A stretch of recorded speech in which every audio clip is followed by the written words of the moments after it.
kulanti habboon idil ahaantiinba daawadayaal meel weliba oo aad ka joogtaan dafaha caalamka halkan waa raadsan t v kusoo dhawaada war wixii aanu idinkaga haynay dhulka ay soomaalidu degta iyo caalamka intiisa kale qodobada ugu waaweyn ee aad wararkeena ku daawan doontaana waxaa ka mid noqonaya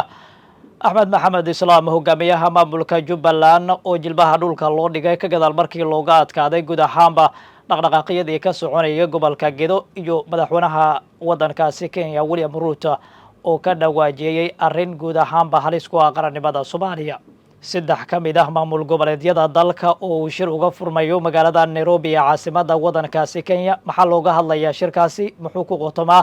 arrin umuurahaasi ku saabsan ayaanu idinla wadaagi doonaa sidoo kale etoobiya waxa ay dhex dabaalanaysaa xiisado siyaasadeed oo isku gudban kuwaasi oo dagaal gacanka hadal isu bedelay qaybo badan oo waddankaasi ka mid ahina waxaa ka daaran colaad siyaasadeed oo salka ku haysa kursiga uu ku fadhiyo ra-iisul wasaaraha waddankaasi etoobiya abiy axmed qodobadaas iyo kuwa kale ayaa daawan doontaan ee daawada soo dhow hadday tahay markaaga kugu horreysay aad soo booqato halkan subscribe noo saar noo like gare muuqaalkan waad ku mahadsan tahay soo booqashadaada anu ku horumarno axmed maxamed islaam madoobe hogaamiyaha maamulka jubbaland ayay wararku tilmaamayaan in guud ahaanba lagaga adkaaday qorshaha gobolka gedo ka gadaal markii miiska uu soo saaray laba qodob kuwaasi oo guud ahaanba aanan maangal ahayn waxaana la tilmaamayaa in madaxweynaha soomaaliya xasan sheekh maxamuud uu sheegay in wada hadal uu diyaar u yahay isla markaana aanan la aqbalaynin labada qodob ee axmed madoobe u wato waxaana uu ku wargeliyey in qaarkood qodobada laga tanaasulayo halka qaarkoodna aynan maangal ahayn axmed madoobe waxa uu sheegay in qodobada miiska uu soo saaray dhammaantoodba uusan ka tanaasuleynin aanay yihiin kuwa guud ahaanba aanan waxba laga bedeli doonin waxaa la tilmaamayaa in madaxweynaha waddankaasi kenya william samoy ruuto in guud ahaanba uu u sheegay madoobe in tallaabadaasi aysan ahayn mid aan maangal ahayn waxaana uu sheegay in uu joojiyo dagaalka xadka ka ogan ee u dhexeeya dowladda soomaaliya iyo sidoo kale maamulka jubbaland waxaana axmed madoobe uu ku wargeliyey in ciidamadiisa uu kala baxo gudaha magaalada mandheere waxaana uu sheegay haddii uusan ogolayn wadahadalka miiska lasoo saaray islamarkaana uusan tanaasul samaynaynin in guud ahaanba ciidamadiisa halkaasi uu ka saaro kenyana taageerada ay u muujinaysa guud ahaanba meesha ay ka bixi doonto waa tallaabo culus oo markaasi madoobe hortaalla waxayna noqonaysaa in guud ahaanba uu isagu qaadan doono dhaqdhaqaaqyada iyo mas-uuliyadda waxaana wararka la helayo ay tilmaamayaan in hadda kulamo uu ka wado gudaha magaalada nairobi ee caasimada waddankaasi kenya waxa uu la qaadanayaa saraakiil ku heeba oo halkaasi kasoo jeeda waxaana ka mid ah aadan barre ducale iyo sidoo kale taliyaha nabad sugidda waddankaasi kenya yaasiin waxayna ka wada arrinsanayaan guud ahaanba sida laga yeelayo xiisada xadka ka ogan xildhibaan faarax macalin ayaa ka mid ah saraakiisha uu la shiray waxaana ay ku wargeliyeen dhammaantood in madoobe uu u joojiyo dhaqdhaqaaqyada sidoo kale waxaa kale oo ay u sheegeen in miiska wada hadalka ay tahay meesha ugu muhiimsan ee wax lagu xallin karo waana guud ahaanba tallaabo mudan in guud ahaanba markaasi laga wada arrinsado ayay dhammaantood isku raaceen waxaana la tilmaamaya axmed madoobe in tallaabadaasi dheg uusan jalaaq u siinayn labada qodob ee ugu muhiimsan ee markaasi miiska uu soo saaray waxaa ka mid ah in guud ahaanba la aqoonsado maamulkiisa iyo sidoo kale in la joojiyo dhaqdhaqaaqyada dowladdu ay ka wado halkaasi sidoo kale waxa uu madoobe miiska soo saaray inuusan marnaba raalli ka noqonaynin qorshaha dowladdu ay ku wajahayso doorashada dalka ka dhacaysa labadaasi qodob waa kuwa ugu muhiimsan ee madoobe miiska uu soo saaray waxaana la tilmaamayaa in labadaasi dowladda federaalka soomaaliya ay ku culus tahay madaxweynaha jamhuuriyadduna waxa uu hoosta ka xariiqay in tallaabadaasi aanan la aqbali doonin waxaa la tilmaamayaa in guud ahaanba wadahadaladii markaasi u dhexeeyay madoobe iyo xasan sheekh maxamuud halkaasi ay ku fashilmeen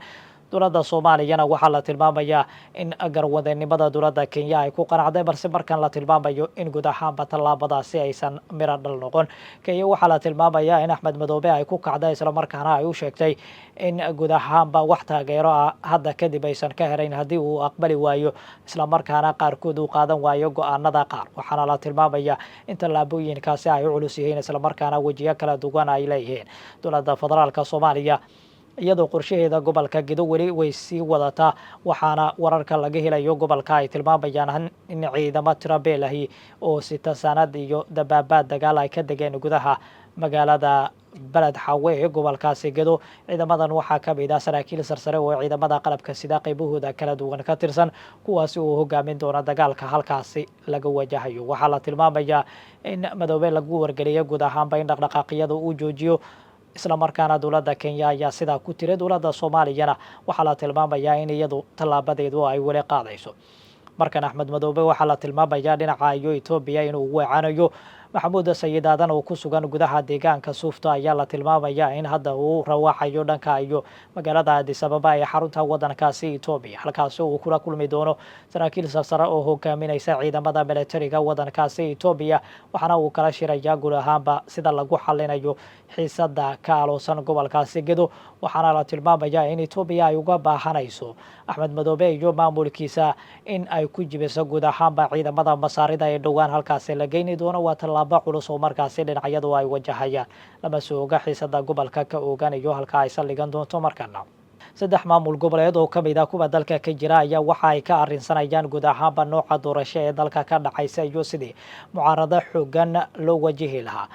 mid ka mid ah garab siyaasadeed oo muhiim u ah madaxweyne xasan sheekh maxamuud isla markaana xisbigiisa ka tirsanaa ayaa hadda ka garab baxay, waxaana la tilmaamayaa in dhinaca mucaaradka ahi uu maray Cabdicasiis Xasan Maxamed Laftagareen, hogaamiyaha Koonfur Galbeed Soomaaliya oo tagay gudaha magaalada Nairobi ee caasimadda waddankaasi Kenya, ayay wararku tilmaamayaan in halkaasi uu kula shirayo Axmed Maxamed Islaam Madoobe, hogaamiyaha Jubbaland oo halkaasi ku sugan. sidoo kale kulanka waxaa ku biiraya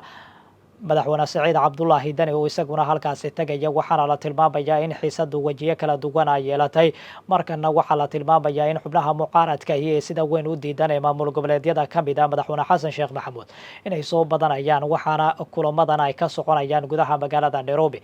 waxaa la tilmaamayaa in Cabdicasiis Laftagareen uu guud ahaanba ka gacan baxay dhinaca madaxweyne xasan sheekh maxamuud, waxaana la tilmaamayaa in tallaabadan ay timid ka gadaal markii guud ahaanba madaxweyne xasan sheekh maxamuud iyo guud ahaan Cabdicasiis Laftagareen ay ku heshiini waayeen nooca doorasho ee waddanka uu galayo iyo sidoo kale siyaasado kale oo markaasi maamulkaasi ku wajahan. waxaana wararka qaar ee la helayo ay tilmaamayaan in hadda uu ku sugan yahay magaalada Nairobi,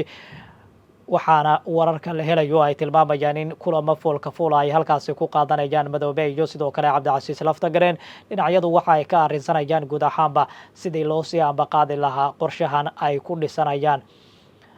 isbahaysi cusub oo ay ku wajahayaan xukuumadda talada joogta oo iyadu dhowaan soo saartay warmurtiyeed ay uga hadlayso doorashada guud ahaan dalka ka dhacaysa, taasi oo aysan u riyaaqin madaxda mucaaradka oo guud ahaanba ka biyadiiday, halka muxaafidka qaarkood ay ka dareereen ka gadaal markii madaxweynuhu uu ku wargeliyey horraan in doorasho qof iyo codihii waddanka ay ka dhacaysa, isla markaana mar dambe uu isbedelay ka gadaal markii qayb ka mid ihii madasha samata bixinta uu afduubay, isla markaana guud ahaanba villa Soomaaliya ay ku soo saareen warqado u muuqanayay guud ahaanba kuwa mucaaradka si weyn ay u diidi karaan. waxaa la tilmaamayaa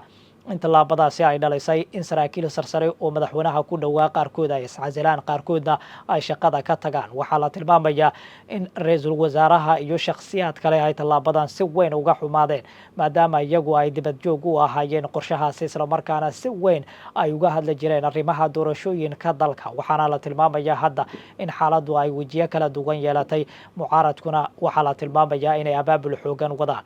madaxweyne xasan sheekh maxamuud ayaana la tilmaamayaa in guud ahaanba dhag uusan jalaqusaynayn mucaaradka kale marka laga reebo xubnaha uu kula kulmay villa Soomaaliya. wararku waxa ay tilmaamayaan madaxweynihii hore ee Soomaaliya Shariif Sheekh Axmed, madaxweynihii hore ee dalka Maxamed Cabdullaahi Farmaajo, Xasan Cali Khayre, ra'iisul wasaarihii hore ee dalka Cabdiraxmaan Cabdishakuur iyo xubno kale inay tagayaan magaalada Nairobi, waxaana la tilmaamayaa in halkaasi ay kula kulmayaan xubnaha mucaaradka ahi ee maamul goboleedyada ka tirsan Cabdicasiis Laftagareen, Saciid Dani iyo sidoo kale Axmed Maxamed Islaam Madoobe, waxayna ka wada arrinsanayaan dhinacyada guud ahaan sida laga yeelayo xiisada ka aloosan guud ahaan dalka. waxaana la tilmaamayaa inay ka arrinsanayaan nooca doorasho iyo qoraalka ka soo baxay qayb ka mid ah xubnaha mucaaradka iyo sidoo kale madaxweyne xasan sheekh maxamuud. xiisadan ayaana wejiyo kala duwan leh, lama soo oga halka ay saldhigan doonto. wararka laga helayo Itoobiya waxa ay ku waramayaan in xiisad culus ay ka jirta gudaha waddankaasi ka gadaal markii jabhada hubaysan ay mar kale dib u abaabul xoogan ay ka bilaabeen gudaha waddankaasi. waxaa la tilmaamayaa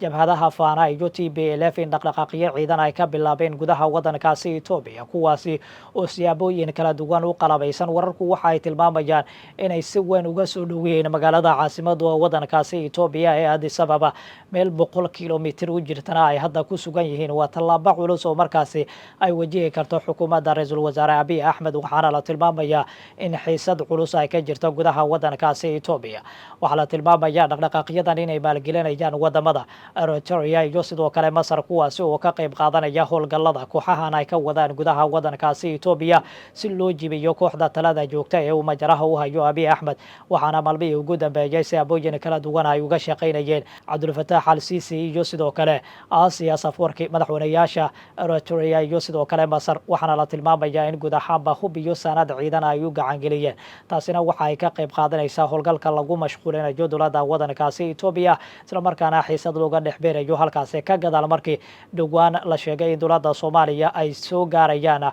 xubno saraakiil iyo sidoo kale ciidamo tirabeel oo masaari ah kuwaasi oo soo gaaraya gudaha Soomaaliya talaabadaasi si weyn ayay uga xanaaqsan tahay xukuumadda Addis Ababa waxaana la tilmaamayaa inay qaadayaan tallaabooyin culus oo looga hortagayo maalmihii ugu dambeeyayna way ka shaqaynayeen balse waxaa la tilmaamayaa hadda in xiisadu weji kale ay yeelatay Ethiopiana gudaheeda mashquul cusub looga furay ka gadaal markii kooxaha TPLF iyo sidoo kale Faana ay ka dagaalamayaan meelaan sida uga fogeyn magaalada caasimadda u ah waddankaasi Ethiopia Addis Ababa xiisadana waxaa la tilmaamayaa inay wejiyo kala duwan yeelatay qaybo badan oo ka mid ah gudaha waddankaasina waxaa ka ogan dagaal xoogan oo markaasi qowmiyadeed oo salka ku haya kursiga uu ku fadhiya abiy axmed oo ay si weyn u diidan yihiin xubnahan lama soo oga dagaalkaasi iyo halka uu saldhigan doono guud ahaan intaasi ayaan kusoo afmiraya dawadayaal tan iyo kulan dambe nabadgeen